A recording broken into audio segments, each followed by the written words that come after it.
Menteri Lingkungan Hidup Hanif Faisal Nurofik memerintahkan 3 perusahaan besar di hulu daerah aliran Sungai Batang Toru, Kabupaten Tapanuli Selatan untuk menghentikan kegiatan mulai Sabtu 6 Desember.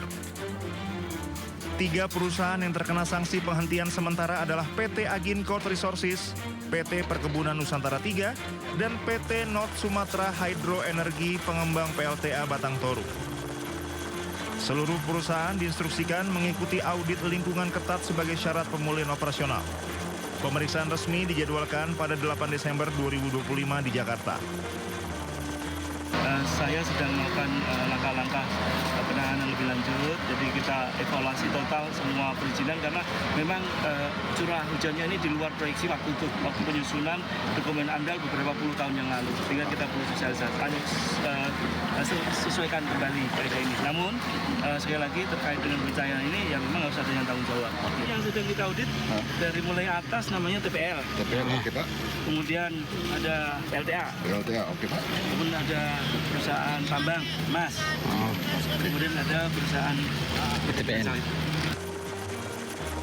Keputusan ini diambil usai Menteri Hanif melakukan inspeksi udara dan darat di Hulu Das Batang Toru dan Garuga. Pemerintah menemukan sejumlah temuan terkait aktivitas yang berpotensi memicu kerusakan ekologis.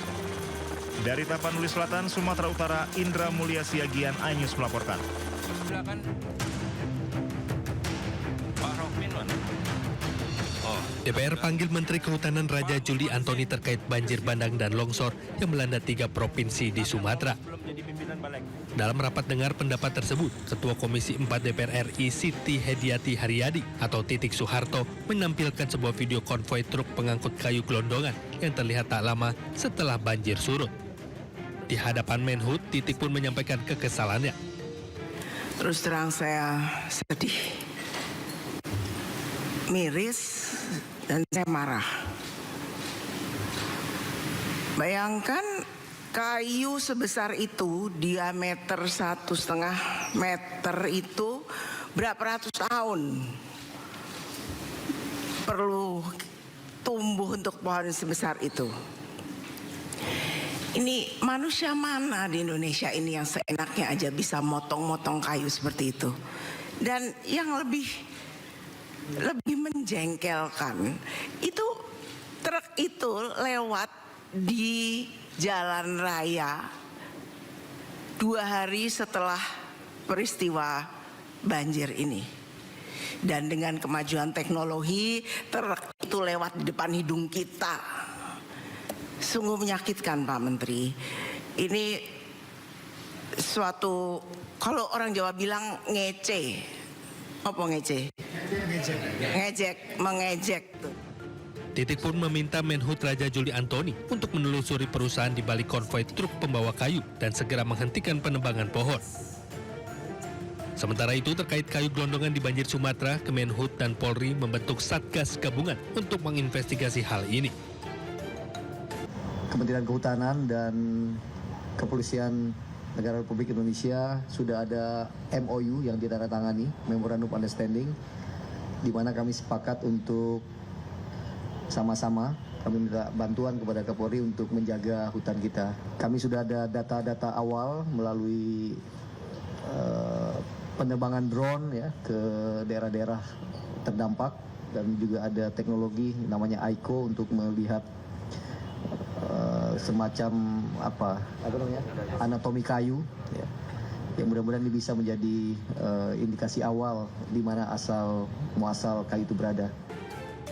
Kapolri Jenderal Listio Sigit Prabowo pun menyatakan siap memproses hukum jika ditemukan pelanggaran dalam peristiwa tersebut. Dalam waktu cepat saya minta untuk tim juga segera bergerak dari hulu sampai dengan hilir, khususnya di lokasi-lokasi yang memang kita dapati ada potensi-potensi yang harus kita tindak lanjuti karena memang ada dugaan-dugaan pelanggaran. Fenomena kayu gelondongan jadi sorotan dalam banjir Sumatera karena jumlah yang sangat besar dan terbawa arus banjir bandang. Kuat dugaan kayu gelondongan ini adalah hasil praktik illegal logging dan indikasi kerusakan hutan. Tim Liputan iNews melaporkan. Karena kita lihat beberapa kabupaten yang urgent sekali. yang parah sekali. Jadi banyak korban jiwa. Sudah kita instruksikan sampai kecil-kecil. Dan saya sampaikan kepada juga Bupati Wali Kota supaya kerja keras ya sampai ke kecil-kecil semua camat-camat semuanya. Tidak ada alasan apapun kecuali mati. Bakamla RI dan Indian Coast Guard atau ICG kembali memperkuat hubungan maritim dengan menggelar latihan passing exercise. 2 kapal dari kedua negara terlibat dalam latihan yang sekaligus menandai hari terakhir kunjungan kapal penjaga pantai India di Indonesia.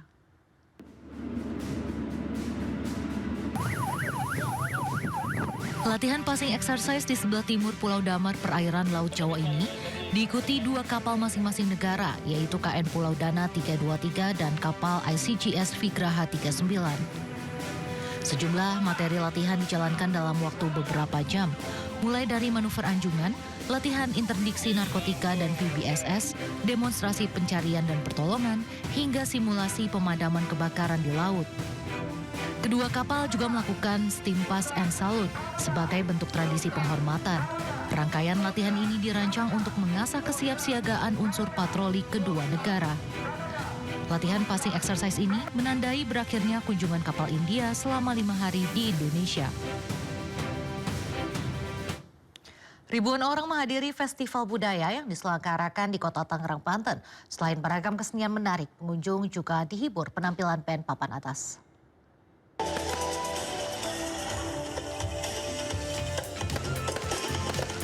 Ribuan warga antusias menghadiri festival budaya yang digelar di salah satu pusat perbelanjaan di Kota Tangerang.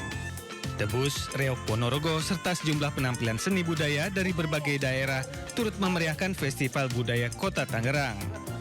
Selain menikmati penampilan seni budaya, pengunjung juga bisa berwisata belanja dengan mengunjungi stand produk UMKM andalan Kota Tangerang.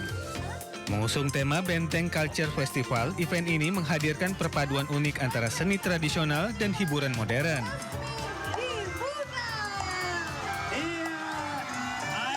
Semoga kita semakin mencintai budaya-budaya Nusantara, karena pada dasarnya masyarakat Kota Tangerang adalah heterogen dari berbagai macam suku dan daerah.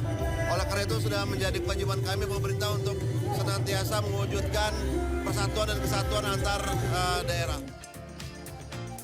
Acara semakin meriah setelah band kebanggaan Kota Tangerang The Massive hadir dan melantunkan tembang populer mereka. Dari Tangerang, Banten, Sukron, iNews melaporkan. Petugas SPBU dan warga beramai-ramai membantu mengambil bahan bakar yang ada di kendaraan masing-masing untuk disumbangkan kepada ambulans. Ambulans dari Rumah Sakit Umum Daerah Aceh Singkil itu hendak merujuk pasien ke Rumah Sakit di Medan, Sumatera Utara. Namun persediaan BBM mobil ambulans menipis. Ambulans tersebut sempat singgah di sejumlah SPBU di kawasan Aceh Singkil. Namun setelah menunggu sekitar 2 jam, BBM di SPBU tak kunjung datang. Kemudian ambulans tersebut melanjutkan perjalanan dan singgah di SPBU di wilayah Subulu Salam. Namun persediaan BBM di SPBU tersebut juga kosong hingga mendapat sumbangan bahan bakar dari warga. Rumah sakit RSUD Aceh Singkil membawa pasien stroke. Kebetulan bapak itu harus segera dibawa ke Rumah Sakit Medan untuk melakukan CT scan, scanning kepala untuk memastikan apakah ada pembuluh darah yang pecah. Dan ketika kami bawa, memang mobil ambulans itu lagi rest. Tidak ada minyaknya. Biasanya memang ada minyaknya, tapi karena berhubung minyak ini susah, memang langka. Pas pulang kemarin, kebetulan ambulans itu lagi ada waktu merujuk itu, pulangnya tidak ada minyak. Warga berharap kelangkaan BBM di daerah secepatnya bisa teratasi sehingga dampak kelangkaan itu tidak kian meluas. Dari Aceh Singkil Aceh, Suparman Munte, iNews melaporkan. Sementara itu, kedatangan truk tangki BBM di SPBU di Mandailing, Natal, Sumatera Utara disambut sorak-sorai warga. Truk tangki datang setelah warga antri selama 2 hari.